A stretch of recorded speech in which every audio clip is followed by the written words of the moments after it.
Maldita Reencarnação, capítulo 68, o túmulo, 300 anos atrás, em Elmut, perto do castelo do rei demônio da Carnificina.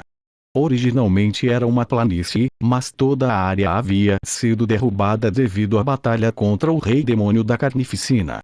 Depois que a batalha acabou, os heróis procuraram nos arredores para ver se havia forças restantes que haviam fugido do castelo do rei demônio ou estavam tentando ficar escondidas nas proximidades. Em algum lugar em todo aquele terreno revirado, eles encontraram um caminho que levava ao subsolo. Sob a suspeita de que poderiam lutar contra os lacaios do Carnificina escondidos lá embaixo, seguiram o caminho, mas não encontraram nenhum povo demoníaco, bestas demoníacas ou monstros lá embaixo. Não se sabia há quanto tempo existia, mas encontraram uma ruína no subsolo. Ao ver as palavras antigas esculpidas nas paredes, Siena especulou que poderia ser uma relíquia do período mitológico. Siena e Anise eram capazes de traduzir a maioria das escritas antigas, mas mesmo para eruditos como elas era impossível traduzir a língua antiga que encontraram gravada nas paredes da ruína. Eventualmente, como não conseguiram descobrir a verdadeira identidade dessas ruínas, não tiveram escolha a não ser explorá-las mais profundamente. E no nível mais profundo dessas ruínas, encontraram um salão escondido. Não havia abertura para o lado de fora e nenhuma fonte de luz, mas no centro do salão, viram uma lua cheia brilhando com uma luz pálida. Aquilo ali é meu. Assim que viu a espada que havia sido cravada sob a lua, Amel imediatamente assumiu a liderança em reivindicá-la. Seus companheiros não tiveram nenhuma reclamação. Em sua batalha contra o rei demônio da Carnificina, a maioria das armas de Amel foram quebradas e despedaçadas, deixando com apenas uma única espada intacta. Quanto ao martelo de aniquilação Gigolat, a arma empunhada pelo rei demônio da Carnificina, tanto Amel quanto Moron a cobiçaram, mas nenhum deles foi capaz de se tornar o novo mestre do martelo de aniquilação. Era quase impossível para um humano manejar adequadamente a arma de um rei demônio, então o único que poderia manejá-la sem sofrer nenhum dano era Vermouth. Moron preferia machados pesados e grandes do que espadas. Vermouth já possuía várias armas, como o Vinit, a espada sagrada e o escudo de Gebon. Além disso, ele tinha acabado de colocar as mãos no martelo da aniquilação também. Assim, não lutou quando Amel reivindicou a espada que encontraram nas ruínas. No entanto, Amel não conseguiu colocar a mão na espada. No momento em que se aproximou da espada banhada pelo luar, caiu de joelhos tossindo sangue. O misterioso luar também dissipou a mana de Amel e o deixou desorientado. No final, essa espada também foi tomada por Vermouth. Ele foi o único no grupo que pôde se aproximar com segurança sob o luar e desembainhar a espada. Ninguém sabia os motivos disso. Mas na verdade, não era nada para se surpreender. Todos os seus camaradas sabiam o quão especial era Vermouth. Filho da puta, porque você sempre acaba com tudo. Tentei entregá-la a você. E quem lhe pediu para fazer isso? Você gostaria que eu entregasse para você agora? Não vou aceitar, seu maluco idiota. Está tentando me irritar. Eles deram à espada que encontraram nas ruínas o nome de Espada do Luar. Embora o nome fosse simples e direto, também era apropriado. A espada foi encontrada enterrada no chão sob uma lua cheia. A lâmina cinza que podia ser vista sempre que era puxada para fora de sua bainha parecia ter o mesmo tom do luar e sempre que a espada era balançada, o fenômeno luminoso que produzia parecia que estava espalhando os raios da lua. No entanto, apesar de sua aparência, aquela coisa não era apenas uma simples espada. Não era apenas Amel que se sentia assim, todos os seus companheiros compartilhavam desse sentimento. Fundamentalmente, literalmente, qualquer arma era uma ferramenta destinada a matar e destruir. No entanto, entre todas as armas do mundo, a espada do luar capturava mais perfeitamente a essência dessa entidade chamada arma. A espada do luar era pura ruína na forma de uma espada. A lança demoníaca, Luentus era a arma orgulhosa do rei demônio da crueldade, e seu terror era esmagador. Apesar disso, não conseguia nem atravessar a luz da espada do luar. Depois que Vermouth colocou as mãos na espada do luar, a espada sagrada não fez mais nenhuma aparição no campo de batalha. Isso era apenas natural. Em vez da bela espada sagrada que emitia uma luz brilhante, a espada do luar de aparência simples era muito, muito mais forte. Atualmente, Eugênie estava olhando fixamente para uma lua. Nas ruínas onde descobriram a espada pela primeira vez, a lua que viram era cheia. No entanto, o que estava na frente dele agora era apenas uma lua crescente. Quando Eugênie estava prestes a retirar seu fragmento da espada do luar, caiu na gargalhada. Esqueci de pegar aquela coisa. Depois de bater no peito do Cavaleiro da Morte, o fragmento caiu no chão, e Eugênie não teve a chance de pegá-lo. Ele queria tirar o fragmento para ver se mostraria alguma reação, mas parecia que teria que deixar isso para mais tarde. Vermouth, murmurou Eugênie enquanto balançava a cabeça de um lado para o outro. Por que você deixou algo assim no meu túmulo? Ao contrário de quando a viu pela primeira vez, 300 anos atrás, a espada do luar não estava cravada no chão, mas flutuava no ar. Eugênie olhou para a espada enquanto ela pairava na frente dele. O fragmento da espada do luar foi descoberto nas colinas de Khazad. Como tal, Eugênie pensou que Vermouth havia pessoalmente quebrado a espada e a selado, porque era muito perigosa. Mas agora, o que ela estava fazendo ali? Que razão poderia haver para selar a espada do luar no túmulo de Amel de todos os lugares? Foi por simpatia por mim. Embora Amel quisesse possuir a espada do luar, ele não conseguiu obtê-la. Nunca se arrependeu por causa disso, mas Eugênie sentiu que essa era uma demonstração de simpatia muito do estilo de Vermouth. Em vez de escrever uma carta cheia de lágrimas ou explodir com algumas palavras emocionais, Vermouth tinha sido o tipo de cara que de repente oferecia o que seus colegas desejavam, exatamente assim. Eugênie olhou para o espaço abaixo da espada. Ele podia ver um caixão branco ali. Provavelmente foi onde seu cadáver foi colocado. De que adianta me dar depois de morto? Eugênie riu e balançou a cabeça ao dizer isso, embora não fosse capaz de usá-la enquanto estivesse vivo. Mas este não era um momento para ficar todo emotivo. Além da espada do luar, não havia mais nada naquela sala. Não tinha estátuas ou pedras memoriais como a sala do lado de fora. A única entrada era a porta que eles usaram para entrar. Essa também era a única saída. Se quisessem sair da sala, não teriam escolha a não ser enfrentar aquele maldito e insano Cavaleiro da Morte mais uma vez. O Cavaleiro da Morte não era a única coisa com que Eugênie precisava se preocupar. A Maga Negra, Amélia Mervyn, também pôs os pés neste túmulo. Para um Cavaleiro da Morte ter sido encontrado ali, deve ter sido Amélia Mervyn quem o criou. E Eugênie não tinha ideia de quando aquela cadela Maga Negra poderia retornar. Como tal, ele precisava terminar as coisas ali o mais rápido possível e depois escapar. O problema era que as coisas estavam ficando mais complicadas do que ele esperava. Com uma carranca no rosto, Eugênie se aproximou da espada do luar. Seu corpo ainda estava coberto de feridas e seu coração ainda estava acelerado pela adrenalina da batalha. Ele não sabia por que a espada do luar estava ali, ou quais eram as intenções de Vermouth para deixar a espada ali, mas o fato de estar naquele lugar significava que Vermouth havia deixado esta espada como uma oferenda a Amel.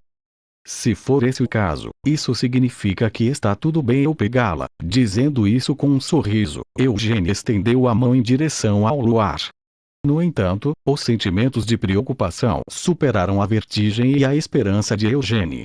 Em sua vida anterior como Amel, era impossível para ele segurar a espada do luar em sua mão. Embora ele tivesse reencarnado como um descendente de Vermouth, realmente seria capaz de empunhar a espada do luar por causa disso. Vou ter que tentar segurar, murmurou Eugênie enquanto estendia a mão. Afinal, aquele maldito me dedicou esta espada. No momento em que sua mão tocou no ar, todos os pelos de seu corpo se eriçaram em choque. Mesmo que devesse ser apenas raios de luz, a respiração de Eugênio estava começando a acelerar. A mana dentro de seu corpo estava flutuando e parecia que ele logo ficaria sem mana apenas deixando a mão ali. Eugênio cerrou os dentes e começou a operar a fórmula da chama branca para recuperar o controle sobre sua mana. Com isso, Eugênio empurrou seu corpo para frente. No entanto, era mais fácil de lidar do que esperava. Ele estava se lembrando da experiência incorretamente? Ou era porque era descendente de Vermouth? Poderia ser devido ao fato dele ter aprendido a mesma fórmula da chama branca que Vermouth. Não. Foi enfraquecida. Eugênio tinha certeza disso. A espada do luar na frente dele era incomparavelmente mais fraca do que a que tinha visto pela primeira vez naquelas ruínas. Assim como havia pensado, a espada do luar definitivamente deve ter sido quebrada em pedaços. Sua mão tocou o punho. Crack! Uma corrente elétrica cinza envolveu o corpo de Eugênio. A mana que ele estava segurando com força flutuou descontroladamente, mas depois calmamente diminuiu. Respirando fundo, Eugênio sentou-se exatamente onde estava. Ele a estava segurando. A espada que Amel não conseguiu nem tocar. Eugênio agora definitivamente era capaz de segurá-la em suas mãos. Ele acalmou sua respiração áspera e olhou para a espada do luar. Do lado de fora, parecia uma espada comum. Deixando de lado a espada sagrada excessivamente glamurosa, até Vinir tinha algumas decorações extravagantes em seu punho e guarda, mas a espada luar não tinha nada disso. O mesmo valia para a bainha, não tinha nenhuma obra de arte ou joias. Mas essas decorações não tinham importância para uma espada. Eugênio respirou fundo e agarrou a bainha. Não está lá. Embora ele estivesse meio que esperando por isso enquanto puxava o punho com o coração trêmulo, a lâmina cinza não estava em lugar algum. A espada do luar parecia estar intacta à distância, mas na verdade, apenas o ricaço, que é a base da lâmina, restava, permitindo que o punho e a guarda fossem presos à bainha. Como eu pensava. Eles devem tê-la quebrado. No momento em que esse pensamento passou por sua cabeça, a lua crescente flutuando no ar começou a se dissipar. O luar que estava iluminando seus arredores se juntou à espada do luar. Eugênio observou o que estava acontecendo com a espada com os olhos arregalados. Quando a luz convergiu, tomou a forma de uma lâmina reta. Ah! Eugênio caiu na gargalhada enquanto olhava para a espada reluzente. Esta lâmina era feita de luz, não de metal, então era diferente da espada do luar com a qual Eugênio estava familiarizado. No entanto, essa luz ainda era inconfundivelmente o luar. Eugênio ergueu lentamente a espada, infundindo sua mana nela ao mesmo tempo. Embora a espada do luar pudesse colapsar todas as formas de magia e mana, a mana de Eugênio não foi dissipada. Em vez disso, a espada engoliu avidamente a mana, como se estivesse esperando por esse momento. Fvosh! O luar cintilou como a chama de uma vela.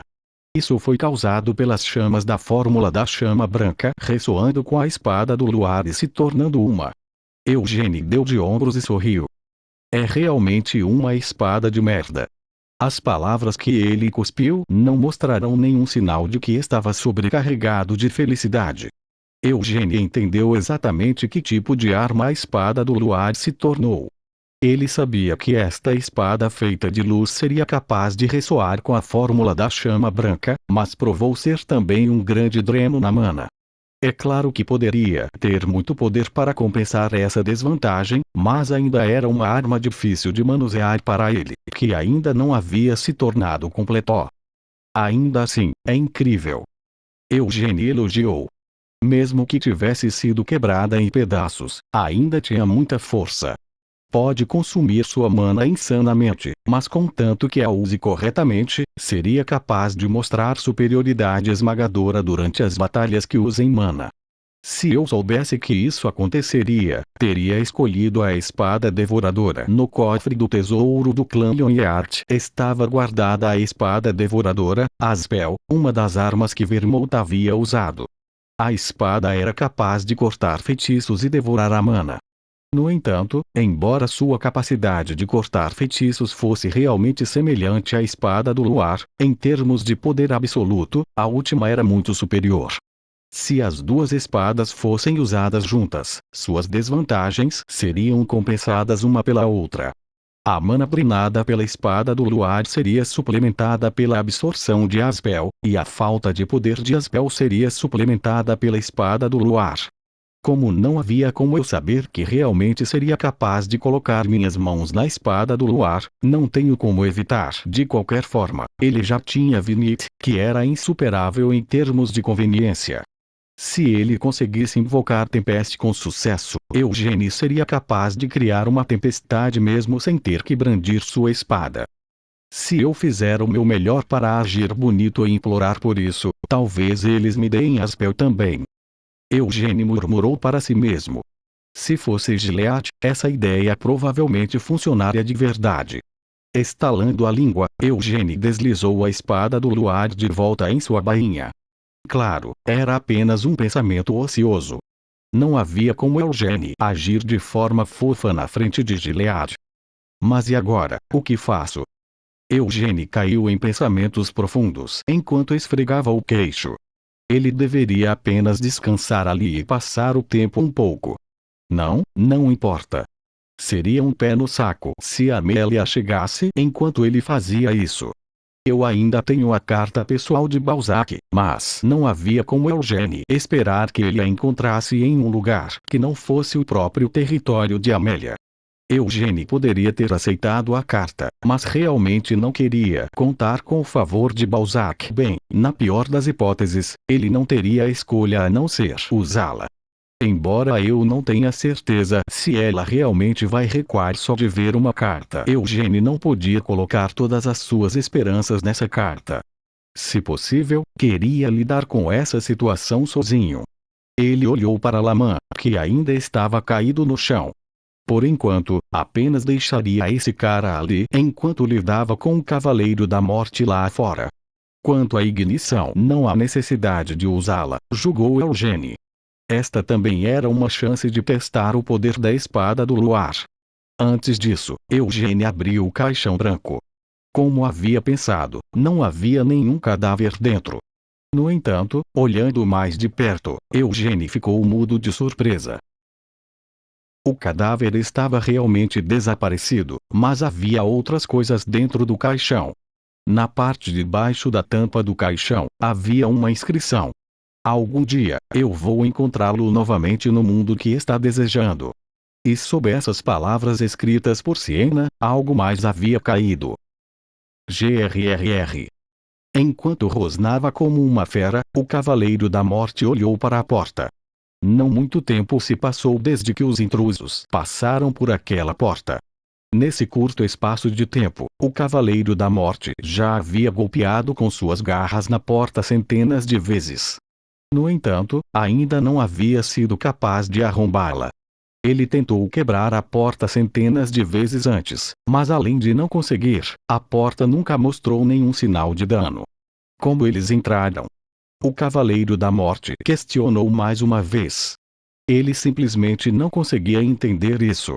O Cavaleiro da Morte agarrou sua cabeça e gemeu. Este era o túmulo de Amel, o tolo. O Cavaleiro da Morte era Amel, o tolo. Era assim que tinha que ser. Como este corpo pertencia a Amel, a alma dentro deste corpo também tinha que ser de Amel. Esta havia sido a forte sugestão que foi colocada no Cavaleiro quando foi criado. A mestra do Cavaleiro da Morte conseguiu sincronizar a alma do licantropo com o corpo de Amel por meio dessa poderosa sugestão. Foi uma modificação necessária. A alma de Amel pode não ter permanecido dentro dela, mas o cadáver ainda carregava todos os vestígios de suas experiências de vida. Se a alma substituta recém-inserida fosse capaz de explorar perfeitamente esses traços e responder de acordo, o Cavaleiro da Morte seria capaz de extrair subconscientemente das experiências de Amel. As habilidades que foram obtidas por meio de tal método podem não ser comparáveis às do verdadeiro Amel, mas a mestra do Cavaleiro da Morte ainda estava muito interessada nessa perspectiva. Isso não era natural. Amel, o tolo, era um companheiro do grande Vermouth, e era o único entre todos esses companheiros, incluindo o Vermouth, que havia deixado um cadáver intacto. Este cadáver era um dos melhores materiais para fazer um Cavaleiro da Morte. Era diferente de uma alma, que era basicamente um item consumível. Sou Amel, murmurou o Cavaleiro da Morte enquanto arrancava os cabelos. O licantropo sabia que havia várias almas colocadas dentro deste corpo antes dele, mas não sabia qual versão de Amel era. Também não queria saber. Se ele se conscientizasse disso, seu senso já instável de si mesmo só ficaria ainda mais instável. Descarte. Os olhos do Cavaleiro da Morte tremeram e as pálpebras se agitaram com esse pensamento. Seu capacete havia sido cortado no meio e seu peitoral estava quebrado. A mestra dele não permitiu que eles fossem quebrados, então definitivamente ficaria furiosa. E se isso acontecesse? A única coisa que esperava era o descarte. Almas que eram julgadas inúteis eram descartadas, e então outras almas seriam usadas como um componente para o Cavaleiro da Morte. Se o Cavaleiro queria evitar isso, então precisava provar que não era lixo inútil que deveria ser descartado. Ele precisava matar os intrusos e oferecê-los. Não poderia matá-los. Precisava capturá-los. Como eles foram incapazes de abrir facilmente a porta que sua mestra estava tentando abrir sem sucesso, o Cavaleiro da Morte precisava oferecê-los à sua mestra vivos. Preciso fazer isso rapidamente. Antes que a mestra retorne, seu desejo sincero foi atendido. A porta começou a tremer. O Cavaleiro da Morte sacudiu seu corpo e preparou suas garras. Isso também era algo que sua mestra ficaria furiosa. A mestra insistiu que era um humano, não a alma de um licantropo. Isso significava que não era permitido usar as unhas das mãos ou dos pés como garras, o que significava que o Cavaleiro da Morte era forçado a confiar apenas na memória muscular do corpo para qualquer luta. Preparar suas garras foi uma desobediência direta às ordens de sua mestra. No entanto, o Cavaleiro da Morte não pôde evitar. Afinal, esse oponente não era fraco o suficiente para o Cavaleiro da Morte acreditar que poderia derrotá-lo confiando em métodos não familiares para ele. Uma chamada veio quando a porta se abriu. Te deixei esperando. Eugênio esperava ser atacado no momento em que a porta se abriu. Mas o Cavaleiro da Morte não o fez. Em vez disso, ele se agachou, abaixando seu centro de massa e pressionando os calcanhares no chão como se estivesse pronto para explodir em movimento a qualquer momento. Ele olhou para Eugênio. Como você passou por essa porta? O questionou. Eugênio deu de ombros. Eu apenas tentei entrar. O que você viu lá dentro? É segredo. Quem diabos é você? Crunch. Os pés do Cavaleiro da Morte cravados no chão. Eugênio riu e colocou a mão na espada em sua cintura. Ele provocou o Cavaleiro da Morte. Quem pensa que eu sou? Graaga. Tendo sido persistentemente provocado assim, o Cavaleiro da Morte finalmente não aguentou mais, então rugiu e chutou o chão. Queria matar Eugênio e rasgá-lo em pedaços, mas não podia se dar ao luxo de fazer isso. Suprimindo sua intenção assassina, o Cavaleiro da Morte balançou suas garras contra Eugênio. Eugênio abaixou sua postura. Assim que as garras do Cavaleiro se aproximaram, ele puxou a espada do luar,